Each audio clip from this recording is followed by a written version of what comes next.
ATA Animation Studio taqdim etadi. Al-Azhar Islom tadqiqot akademiyasi qoshidagi tarjima tadqiqot markazining diniy va tarixiy nazorati ostida ishlangan.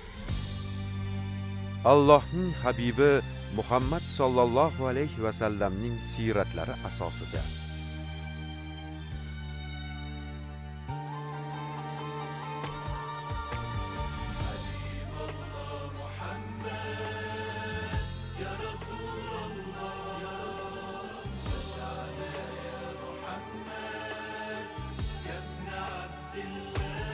Allohning habibi Muhammad. Birinchi fasl, 5-qism. Allohim Sayyidimiz Muhammadga salovatlaringni yog'dir. Shu bilan g'amlarim kushoyish, gunohlarim mag'firat bo'lsin, ayblarim berkilsin. U zotni ko'rishimga va ular bilan suhbatlashishimga musharraf qilgin. Ahli baytlari va ashablariga ham salovat va salomlar bo'lsin. Shunday qilib, Nabiy sallallohu alayhi va sallam ota-onalaridan yetim qoldilar. Lekin Alloh azza va jalla u zotni o'z inoyatiga oldi va o'zi xohlagandek pok va go'zal suratda tarbiya qildi.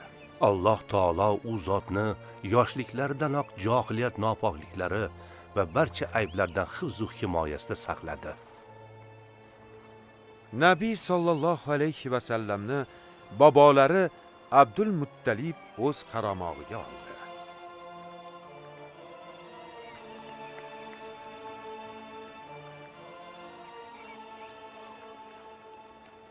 Muhammad yetim bo'lib qoldi.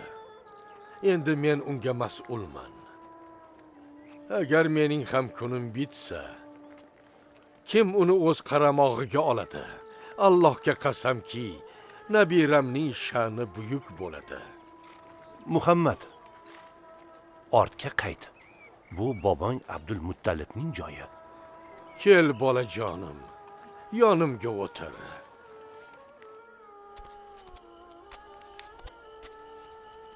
Otam bilan gaplashdim. Vaqt soatim yaqinlashyapti deb Muhammaddan xavotirdalar. Otamga Muhammadni o'z qaramog'imga olishimni aytdim. Abu Talib, sening bolalaring ko'p-ku. Buning ustiga nochor bo'lsang, Muhammadni juda yaxshi ko'raman. U menga o'z bolalarimdan ham suyukliroq. Abu Talib, otang og'ir yotibdi. Seni va og'a-inilaringni ko'rishni xohlayapti.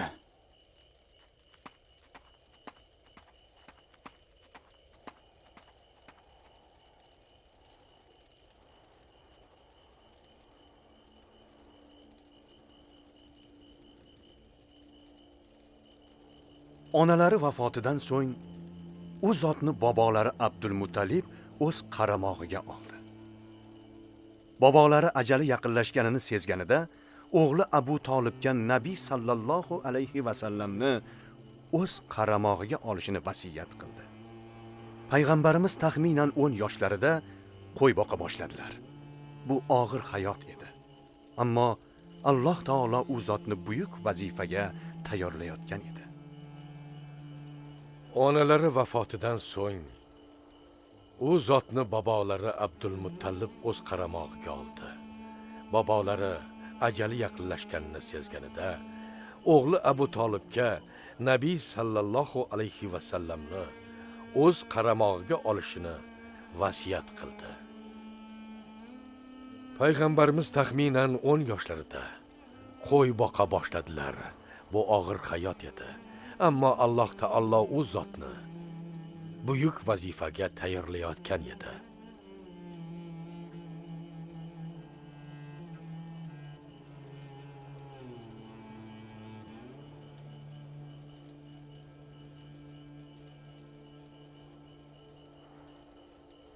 Ey Abu Talib, otang o'lim to'shagida yotibdi. Senga vasiyati bor ekan.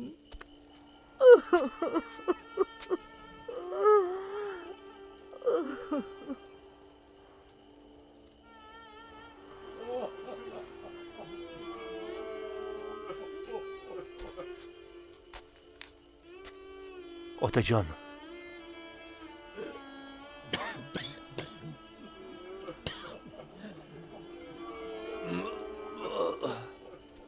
Muhammadni kim o'z qaramog'iga oladi? men otajon. Yo'q, men. Inimning o'g'lini men qaramog'imga olaman.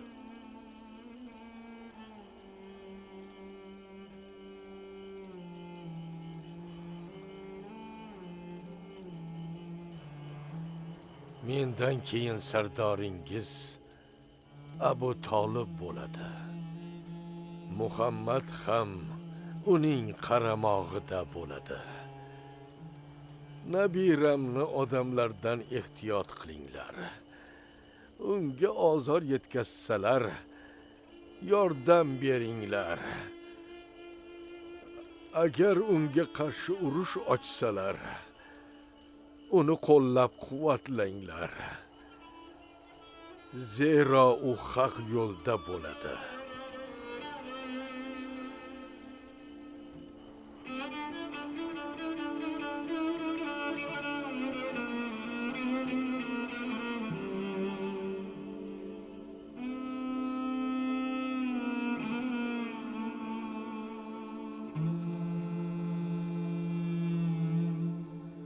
Shunday qilib, payg'ambarimiz sollallohu alayhi va sallam 8 yoshga kirganlarida bobolari vafot etib, amakilarining qaramog'iga o'tdilar.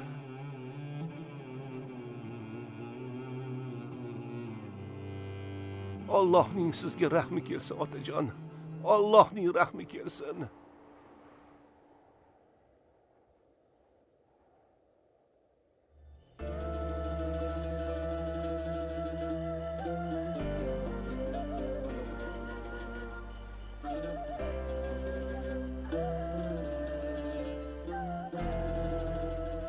Bechora, yolg'izgina yetim bola. Senga o'xshaganini Quraysh qavmida arab bolalari orasida ko'rmadim.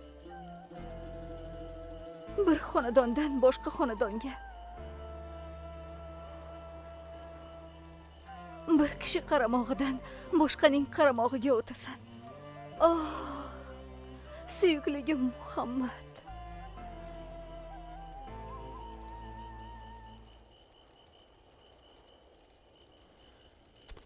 Azizam Fatima, jiyanim Muhammadning qilayotgan ishlarini tushunmayapman. Abu Tolib, u haqiqiy erkaklardek sabrli, viqorli, rahm-shafqatli, tarbiyali bola. Fe'l-atvori ham g'oyat go'zal. Fatima, uning nega qo'y boqayotganini tushunmayapman. Muhammad bizning ahvolimiz tang ekanligini biladi. Men mol dunyo ketidan quvmayman. Faqat unga yaxshi sharoit qilib bersam kifoya. Muhammadning taomini tayyorlagandim. Unga olib boray.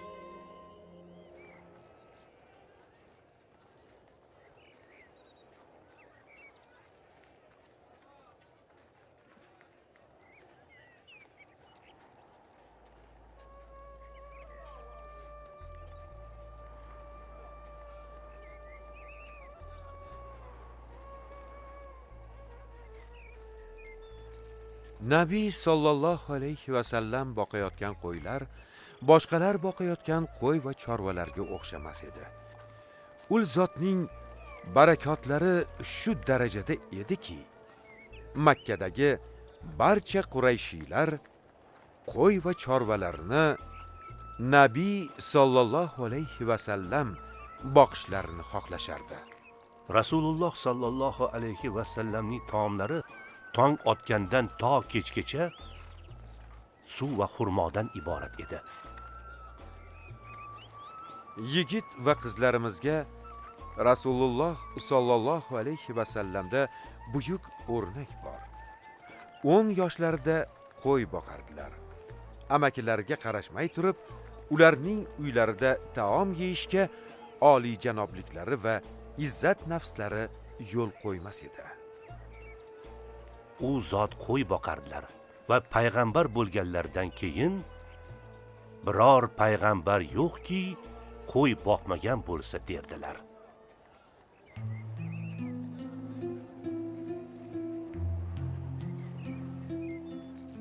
Jiyan, boshingdagi sallang qanday go'zala? Hojam Abu Talib, bilasizmi? Muhammad Madinada suzishni o'rganibdi. Keyinchi Chaqqon harakatlari bilan o'zidan kattalardan ham o'zib ketibdi.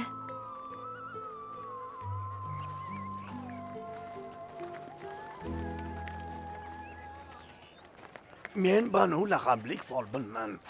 Yuz ko'zingizga qarab taqdiringizni aytib beraman. Bolalaringizni olib keling.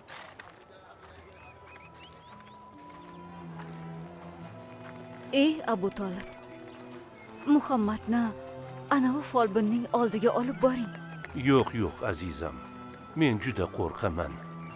Nimadan qo'rqasiz Abu Talib? Nimadan?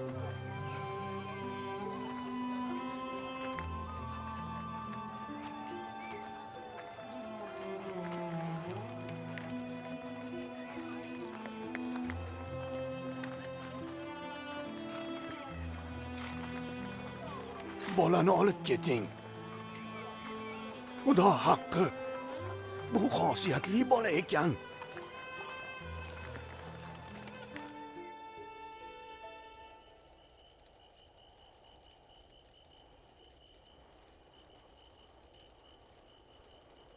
Muhammadga tobora bog'lanib boryapman, Fatima. U ham menga o'rganib qoldi. U holda uni o'zingiz bilan olib keting. Yo'q. Yo'l va safar qiyinchiliklari unga og'irlik qilishidan qo'rqaman. O'zingiz ham uni firoqiga chiday olmaysiz-ku. Olib keta qoling.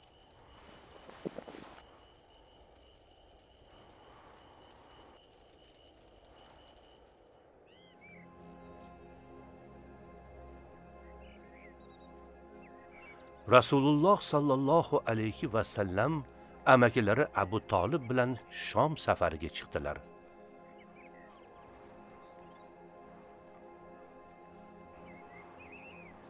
Karvon Busro shahrida to'xtadi. Bu rohib Baxironing ibodatxonasi. Baxiro ibodatxonasidan turib Rasulullohni kuzatdi. Bir parcha oq bulut faqat u zotga soya solib turganini ko'rdi.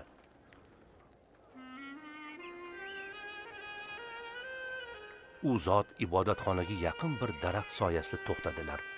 Baxiro bulut va daraxtga nazar soldi. Daraxt shoxlari Nabiy sallallohu alayhi va sallamga egilib turardi.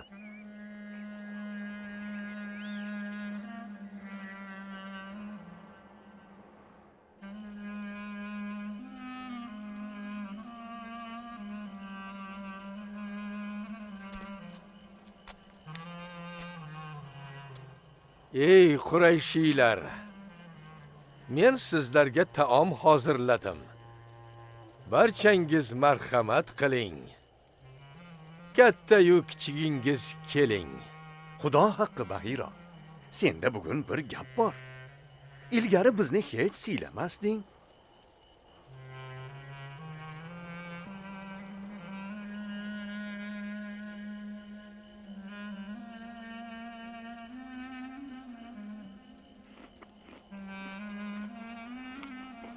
Barchalari Baxironing ibodatxonasida to'plandilar. Faqat Rasululloh sallallohu alayhi va sallam kelmadilar. Bolani ham chaqiringlar. U ham dasturxonga kelsin. Baxiro Rasulullohga qattiq tikilardi.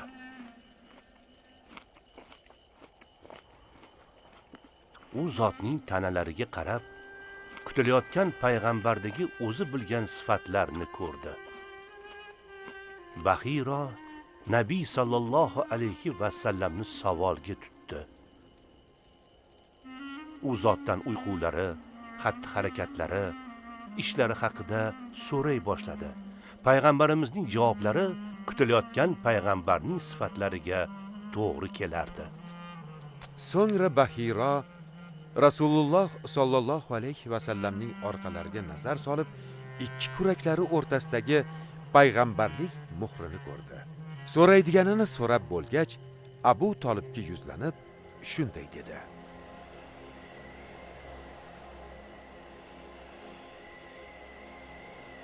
Sen bilan bu bolaning o'rtasida qanday qarindoshlik aloqasi bor?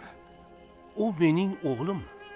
U sening o'g'ling emas. Bu bolaning otasi hayot bo'lishi mumkin emas. To'g'ri, u inimning o'g'li. Otasiga nima bo'lgan? Muhammad homilalik vaqtida vafot etgan. Rost aytding. Jiyaningni yurtingga qaytarib yubor. Uni yahudiylardan ehtiyot qil. Allohga qasamki, agar ular uni ko'rib, men bilgan narsalarni bilsalar, ularning yomonliklaridan omon qolmaydi. U buyuk ishlar qiladi.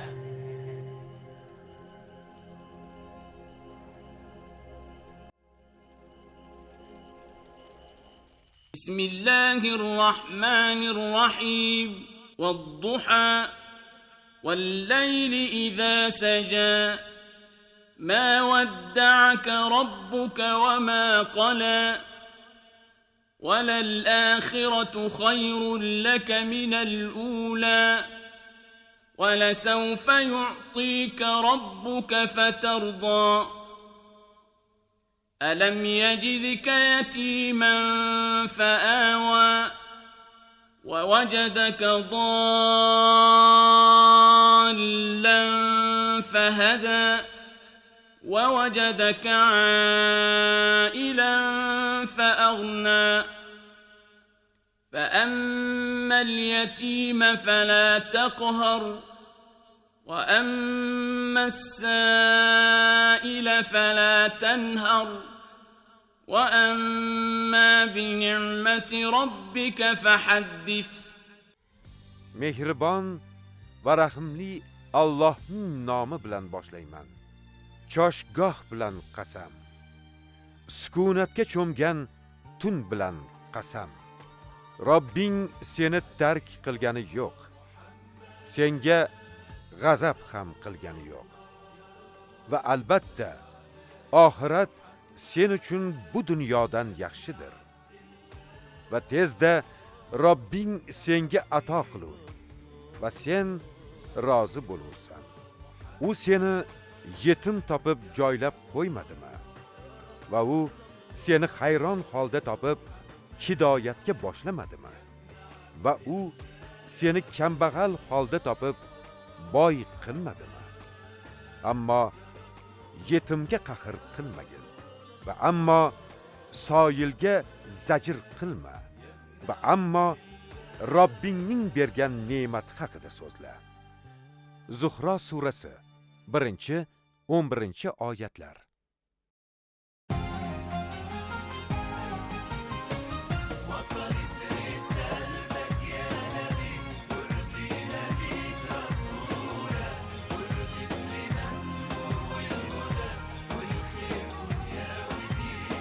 Film islom.uz portali buyurtmasiga binoan o'zbek tiliga o'girildi.